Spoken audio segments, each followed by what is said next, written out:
Bonjour tout le monde, c'est Maud, on se retrouve pour une nouvelle vidéo. Aujourd'hui, on va faire un vlog.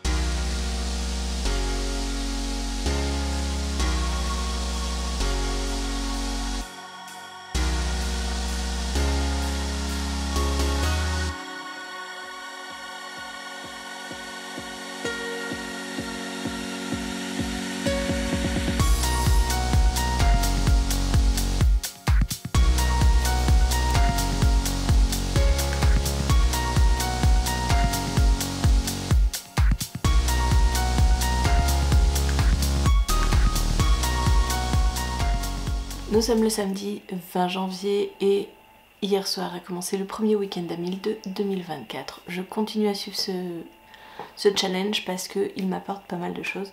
Il me permet de lire un maximum, même si en ce moment je ne les réussis pas trop, ce challenge. Il me permet de lire un maximum et j'adore personnellement. Et je sais que vous aimez me retrouver en vlog, donc j'en ai profité. Je suis dans la lecture de Maxime Chatham Luxe chez Albin Michel. Voilà, hier j'ai lu cette partie entre les deux marque-pages que l'on ne voit pas, bien sûr. Voilà, je vais vous faire ressortir. Donc hier j'ai lu 61 pages. Je suis dans une lecture commune avec Adeline sur ce roman. C'est un peu la petite tradition chaque année en janvier de se faire une lecture commune du dernier Maxime Chatham. Donc nous l'avons attaqué, j'ai lu ma partie hier soir, donc pour l'instant je suis bloquée. Je vais lui envoyer un petit message en me disant que j'ai fini la partie et puis j'attends de ses nouvelles pour continuer. J'aime beaucoup ce roman. On est dans quelque chose de très La Nuit des Temps. D'ailleurs on attaque le roman avec une citation de La Nuit des Temps. Une grande citation de La Nuit des Temps. Et si vous ne le savez pas, La Nuit des Temps c'est un de mes livres préférés. Un des livres que j'ai lu et relu et re-relu. Le livre que j'ai le plus relu dans ma vie. Donc Maxime Chatham a tout juste avec moi. Pour moi, ça match parfaitement. J'adore cette tension, j'adore ce mystère et oui, je retrouve beaucoup de La Nuit des Temps dans ce roman. Et hier soir, j'ai attaqué Moi, Oscar et le fantôme de ma sœur de Laure Panzio chez Ozu dans la collection Éclair Plus. Et ça, j'adore aussi. Vous voyez sur le rabat, c'est un marque-page. J'avais déjà eu ça avec Ours. Je trouve ça top, je trouve ça top. Vous n'avez pas de marque-page, vous décrochez celui-là parce que c'est des petits pointillés et vous avez votre marque-page. Et là, on est sur un roman qui parle du deuil puisque Oscar a perdu sa sœur, sa grande sœur, quelques mois auparavant. Et il doit vivre avec ça, il doit comprendre tout ce qui se passe, tout ce qui est chamboulé dans sa vie, ses parents qui vivent ce deuil aussi. Et Oscar va tomber amoureux d'une fille et il va se passer d'étranges choses autour de lui. Il a l'impression de voir sa sœur, il a l'impression d'entendre les sentiments, les impressions des autres. Bref, ça vire un peu dans le surnaturel où j'en suis et j'aime beaucoup. Ça se lit très vite, c'est écrit très gros, donc je pense que celui-là, c'est une lecture parfaite pour un week-end à ville. Je vous prends ici dans la salle ordinateur de Lionel parce que ma bibliothèque est en chantier pas possible. Julie a fait une soirée pyjama avec une copine hier soir. Elle dort dans la bibliothèque du coup et je ne peux pas vous prendre. Donc je la rangerai tout à l'heure et puis ça ira mieux après. Allez, je ne sais pas si je vais beaucoup lire aujourd'hui. Un programme somme toute assez chargé on va dire puisque donc Julia est encore avec sa copine. Elle va partir dans une heure à peu près. Et à 11 h, j'ai les vœux du maire donc, avec qui je travaille, donc c'est un peu boulot. Et ensuite à 13h30, c'est gymnastique pendant 2 heures, donc voilà, un samedi qui va être bien rempli. Donc c'est pour ça que j'ai essayé d'avancer le maximum ce matin. Je me suis noté, moi Oscar, sur hier, mais en fait j'ai surtout lu ce matin. Et je suis bloquée dans Luxe, donc après je partirai sur des graphiques. J'ai envie de commencer la saga de mon chéri qui s'appelle Aqua Blue. Ce sont des BD qu'il a reçus pour Noël il y a déjà un an. même 2 ans. Et il me tentait bien, j'avais envie de tester, donc je vais sûrement lire le premier intégral. Je ne sais pas quand, mais je vais voir. Je vous laisse.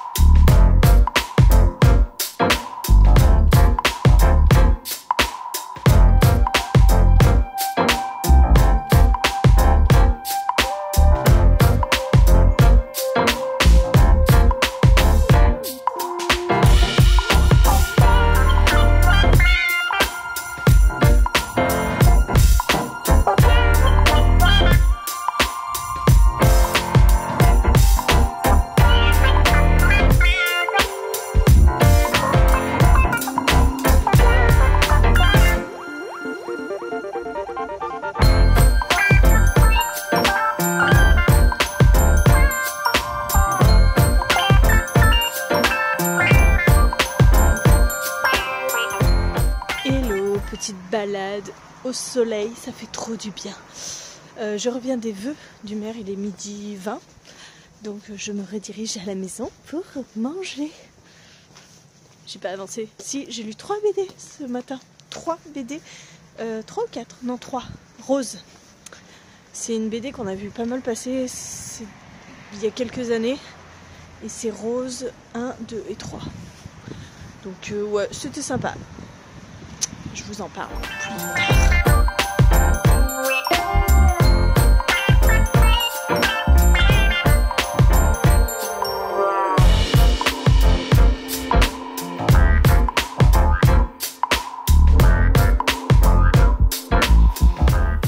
Et coucou. Nous sommes toujours samedi, il est 16h15, je suis de retour de la gym. Et donc je vous disais, en revenant des vœux, que j'avais lu 3 BD. Donc les BD Rose, Rose tome 1, Rose tome 2, Rose tome 3. Dans cette histoire, on suit Rose qui,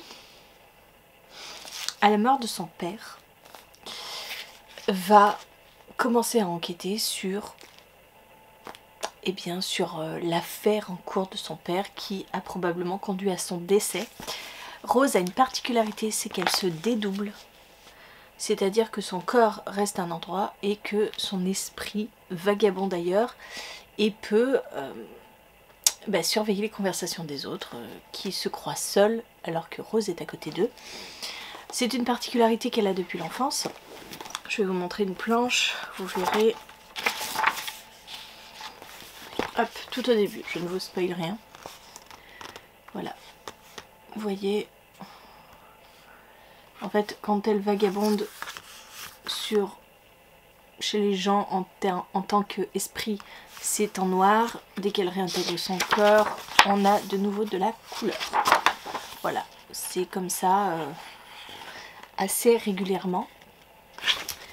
Et donc Rose va enquêter sur la mort de son père et découvrir des choses très étranges par rapport à un tableau des morts qui, bizarrement, prend les mêmes positions que les morts dont son père fait partie, etc. etc. C'était sympa, assez étrange, mais j'ai passé un bon moment. Et voilà, ça faisait un moment que je voulais lire cette BD, elle n'était jamais trop disponible dans ma médiathèque, c'était l'occasion, elle était dispo. Donc voilà, elle est lue, chaque tome fait 48 pages, donc 144 pages de lu grâce à cette BD. Maintenant je vais me remettre dans Luxe, puisque Adeline a fini sa partie. Je vais pouvoir enlever là où j'en étais et reprendre, que je suis page 410. Hop, comme ça je marque 410 jusqu'à... et on verra bien jusqu'où je lis. Une fois que j'aurai terminé ma partie de Luxe, je reprendrai Moi, Oscar et le fantôme de ma soeur.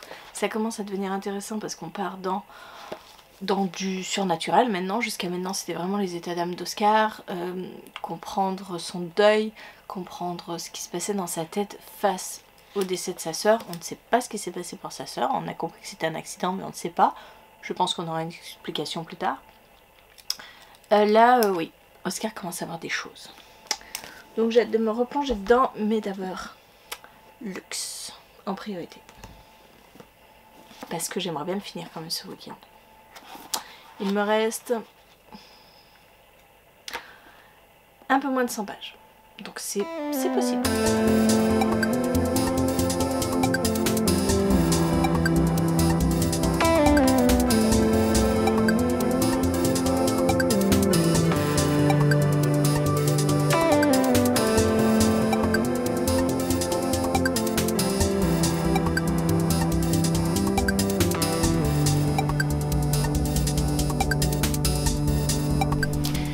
J'ai terminé Luxe. Voilà, je viens à peine le finir. J'ai terminé l'épilogue et la fin alternative après les remerciements. Voilà ce que Zoé a vécu.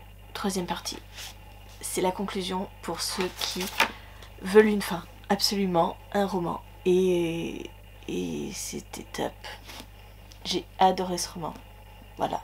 Il change totalement de ce que Maxime Chatham a jamais écrit.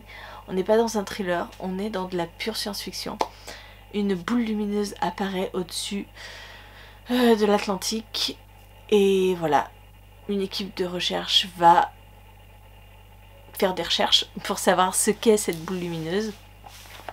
Et des spécialistes dans leur domaine vont aller sur Luxe, sur des plateformes qui sont positionnées juste en dessous de cette boule, et essayer de comprendre ce qu'est cette boule, quelles sont ses intentions, d'où elle vient, bref.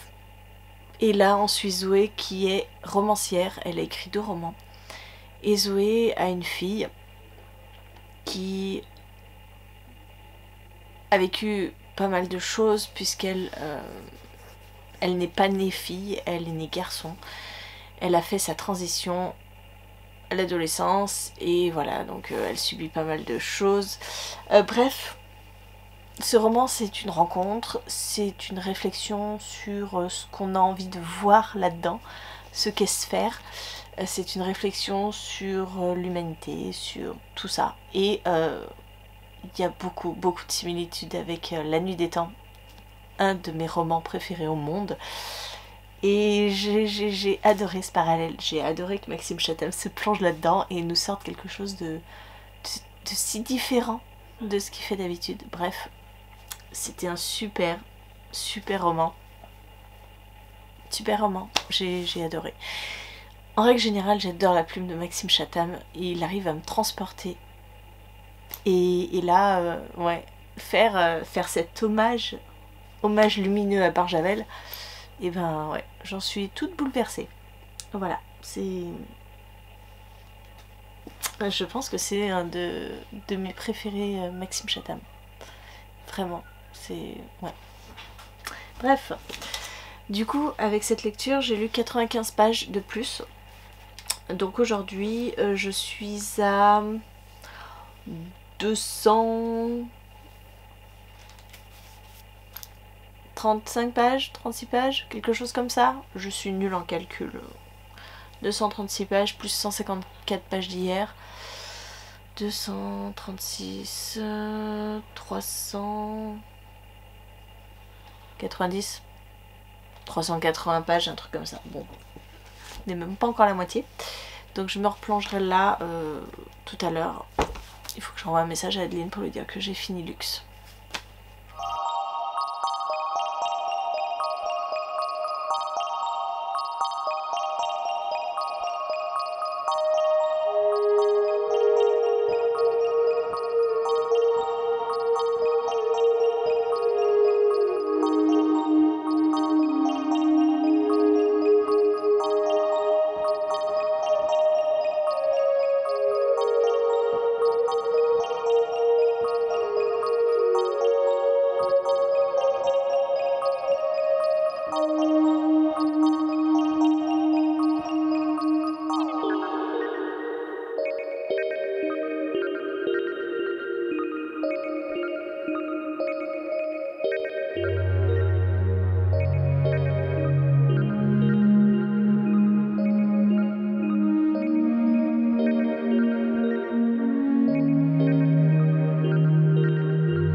Hello, il est 15h31, nous sommes dimanche et nous sommes revenus de la neige à 13h, le temps de faire à manger et tout, donc je ne vous ai pas trop repris, mais j'en étais où? Je vous ai dit que j'avais fini Luxe. En rentrant de la neige, j'ai terminé aussi, moi, Oscar, et le fantôme de ma sœur, que j'ai beaucoup aimé. Je me suis d'ailleurs mis un petit post-it parce qu'il faudrait que je le reprenne dans ma chronique Insta, parce que cette phrase résume à lui seul tout le livre, c'est-à-dire: tu déboules comme ça sans prévenir, c'est compliqué pour moi. Tu ne peux pas mourir et puis revenir 6 mois plus tard, c'est pas possible. Ça se fait pas quoi, je suis un peu paumée avec tout ce qui se passe. J'arrive pas à comprendre ce que tu fais là, ni ce que t'attends. Et comme tu ne dis rien, c'est Oscar qui va vivre le décès de sa sœur 6 mois plus tôt. Et donc à la rentrée de septembre, il voit une fille, il commence à tomber amoureux d'elle, et c'est là que ça se complique puisque sa sœur va réapparaître en fantôme et va lui mettre pas mal d'embrouilles dans la tête. Oscar, en touchant les gens, va ressentir ce qu'ils ressentent, va plonger dans leurs sentiments. Et voilà, c'est sa sœur qui n'est pas étrangère à tout ça. Bref, c'est un roman contemporain sur le deuil, ça je vous en avais déjà parlé. Très bien abordé, je trouve, et avec une petite part surnaturelle, puisque la sœur vient mettre son grain de sel là-dedans. J'ai beaucoup aimé, c'était plutôt touchant quand on y pense, ce gamin qui veut oublier sa sœur parce que ça lui fait trop mal de penser à elle, qui met toutes ses affaires dans un carton, qui referme le carton et qui se dit voilà, ma sœur n'existe plus. Sauf que ça se passe pas comme ça, hein. Clairement ça ne peut pas se passer comme ça dans un deuil. Et le fantôme de sa sœur, c'est un petit peu une allégorie pour dire que on ne peut pas oublier quelqu'un qui a compté dans sa vie. Voilà, une très chouette histoire, très sympa, que je vous recommande en jeunesse. On est avec un gamin qui nous parle, alors il parle pas à nous, il parle à la CPE, il me semble, à une femme qui va l'aider, et il s'adresse en disant tu, mais il s'adresse à cette femme-là, mais ça fait une proximité. On est dans un dialogue permanent en fait dans cette histoire, et c'était très chouette. J'aime beaucoup la couverture avec ces tons pastels, je pense que ça fera une très belle photo Instagram. Encore faut-il que je prenne une photo Instagram, il faut que je le fasse. Bref, ça c'est terminé. Le roman faisait 253 pages, donc je le rajoute à mes lectures. Donc voilà, j'ai fini déjà ces 2 romans ce week-end. Alors Luxe était déjà commencé quand je vous ai pris, et celui-là je l'ai attaqué. J'ai ensuite continué avec Zombillenium. Ouais, je garde le prix parce qu'il faut que je vous le présente en book haul, et donc je vous dis que j'ai profité d'une offre spéciale. Je n'avais encore jamais lu la saga Zombillenium, donc voilà, je l'ai acquis à un prix de 5 €. C'était à Carrefour. J'ai bien aimé, c'était sympa, j'aime beaucoup les dessins. On est dans un parc d'attractions avec des zombies, avec des morts vivants. Et Gretchen, qui est une sorcière. Voilà, il fait 48 pages, donc ça me rajoute pas énormément. Donc, si on part sur mon petit récap, je suis à 592 pages. Voilà. 592. 15h36. Il faut que je choisisse ma prochaine lecture en termes de livres et que je vois ce que je me lis ensuite pour engranger des pages. Je ne sais pas. J'ai bien envie d'attaquer Runburn parce que c'est un roman que j'ai eu en avant-première à Montreuil, et aucun intérêt d'avoir un livre en avant-première si je ne le lis pas en avant-première.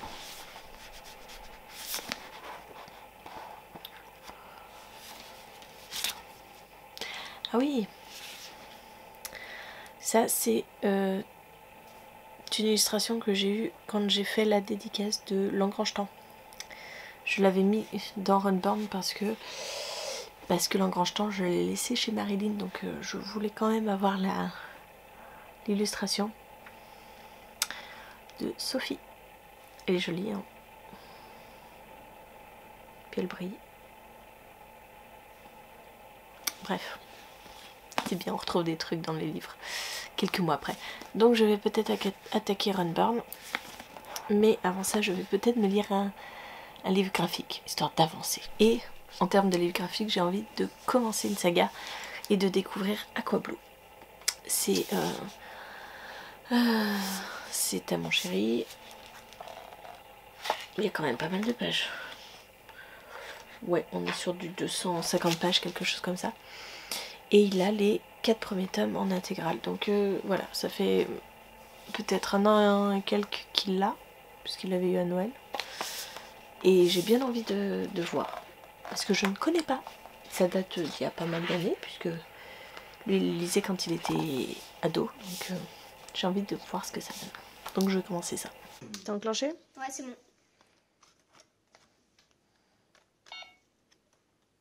C'est parti. Ta babysitter est malade et aujourd'hui c'est Anna Besen, la vilaine voisine au nez crochu, qui te garde. Elle t'a enfermé dans ta chambre. Parmi cette liste, seuls 3 mots sont représentés sur les jetons. Ce sont les indices. Retrouve-les et tu obtiendras les numéros insérés dans le cadenas. Mais du coup. Alors. Orange. Orange. Je sais, elle est là. Ok, bon, c'est trop facile. Ok. Après. Ballon. Ballon. Bah là. Ah bah, ils sont tous à portée de main. Attends, faut le mettre dans le bon sens. Maïs, sucette, bureau, couverture, orange. Ah. Est-ce qu'il y a quelque chose que tu te rappelles? Non. Je vois pas. Orange, couverture. On en a des couvertures là-dedans? Non, je crois pas. Maïs. Salade. Bah, salade, elle est là. Elle est là. Donc, attends, dans le bon sens, Julia, si tu me les mets. C'est couleur d'abord, objet ensuite. Donc, 2, 8, 4.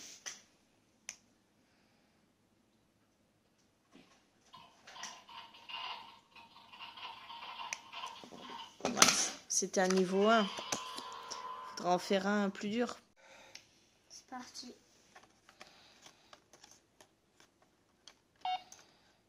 C'est parti. Le docteur Cornelius t'a enfermé dans son laboratoire et compte faire de toi son cobaye vivant. Il est parti chercher une fiole et sera de retour rapidement. Pour t'échapper, retrouve les indices à chercher sur les jetons en répondant aux devinettes. Indice numéro 1. C'est la couleur la plus commune du rat, de l'âne ou de l'éléphant. Gris. Gris. Gris, il est là. Cet objet peut servir à langer, à manger ou à repasser. De quoi s'agit-il? Langer. Langer, manger, repasser. Je sais pas. Eh ben allez, cherche dans les mots. Mais je sais pas ce que ça veut dire. Et peut-être qu'en regardant les mots, tu vas trouver. Tu manges sur quoi, Julia? Tu manges sur quoi? Ah, une table. Et ben voilà, il y a trop de table là-dedans, quoi.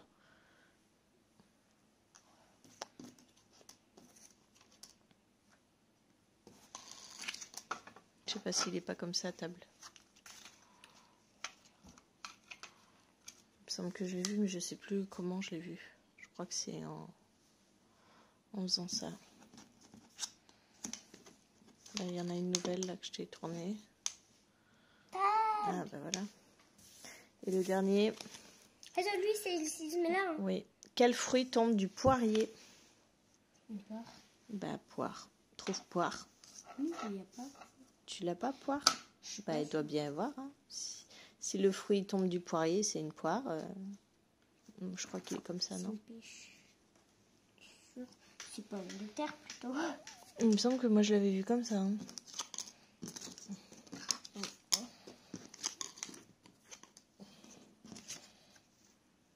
Avec toi. Voilà. Poireau. Là, c'est quoi? Balai. Là. Je les ai vus déjà, je vais pas les revoir 20 fois. Moins que ce soit le dessin d'une poire. Ballon. Et là, tu... Poire! Ah bah tu vois. Non, t'avais pas regardé lui. Bah. Tiens. Bah non, parce que moi je regardais ça là, non? Ah, non. Donc couleur c'est 9. Lui c'est... Table, c'est le combien? 4. 9, 4, 9. 9, 4, 9. 9, 4, 9. Ça marche pas? Ah si. Bravo! Et bonjour, nous sommes lundi 22 janvier et je reviens pour vous faire part de ma fin de challenge. Hier soir, je me suis mis dans Aqua Blue, c'est un beau bébé, il est hyper lourd, je m'en suis rendu compte quand j'ai commencé à le lire. Et je ne l'ai pas fini. Clairement, je n'ai lu... Voilà, j'ai lu jusque là. J'ai lu, je crois, l'équivalent du tome 1, 2, 3. Et je me suis arrêtée avant d'attaquer le tome 4. C'est ça, 4. Alors, je ne crois pas vous avoir montré des planches. Je suis pas forcément très fan. C'est des planches à l'ancienne. Il y a beaucoup de texte, beaucoup de choses. Donc en fait, ça va pas très vite. Hein. C'est stratégiquement parlant. Je suis pas sûre d'avoir gagné des pages. Mais j'ai lu 144 pages de Aqua Blue. On est ici avec une sorte d'avatar. Puisqu'on est sur Aqua Blue, une planète couverte d'océan. Et avec un jeune homme, Nao, qui a atterri quand il était enfant sur cette planète à la suite de la mort de ses parents dans une navette, seulement accompagné d'un robot nurse, mais qui très vite va tomber dans l'eau et du coup être totalement foutu. Donc voilà, Nao grandit sur cette planète avec les autochtones hein, qui sont bleus. C'est pour ça que je dis que c'est un avatar, c'est un peu le même genre. Et on a les méchants humains qui vont arriver et qui vont vouloir prendre possession de la planète. Au détriment des habitants qui y sont déjà dessus. Voilà, donc les 3 premiers tomes sont lus.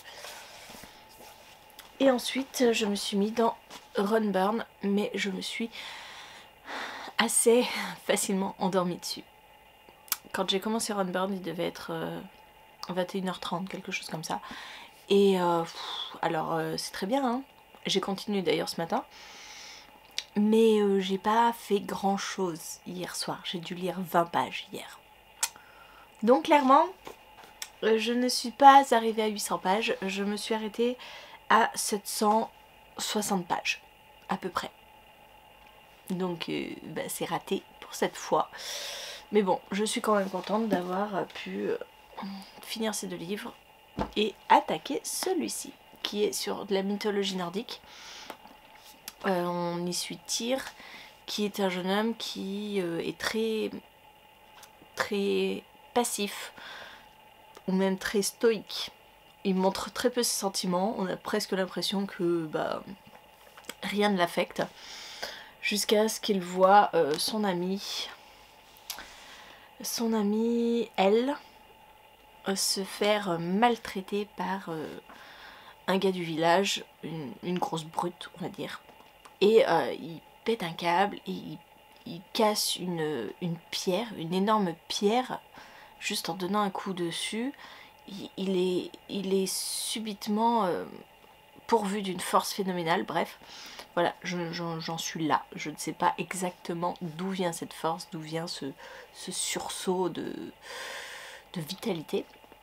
Voilà, on suit surtout la vie de ce village avec leurs coutumes, leurs traditions. Et je verrai ce qu'il en est. Je pense qu'on va aller au-delà du village et c'est là que ça va devenir intéressant. Bref, voilà pour mon week-end à 1000. Je sais que vous aimez bien les vlogs, donc je vous ai emmené un petit peu pour ce week-end de lecture. J'espère que la vidéo vous a plu, merci de l'avoir regardé jusqu'au bout. N'hésitez pas à me dire en commentaire si vous avez fait ce week-end à 1000, si vous suivez en règle générale les week-ends à 1000, si vous voulez que je continue de faire ces week-ends à 1000 pour vous proposer des vlogs. N'hésitez pas à me dire tout ça en commentaire et en attendant je vous fais des gros bisous, je vous souhaite une très bonne journée, de très bonnes lectures et je vous dis à très bientôt pour une nouvelle vidéo.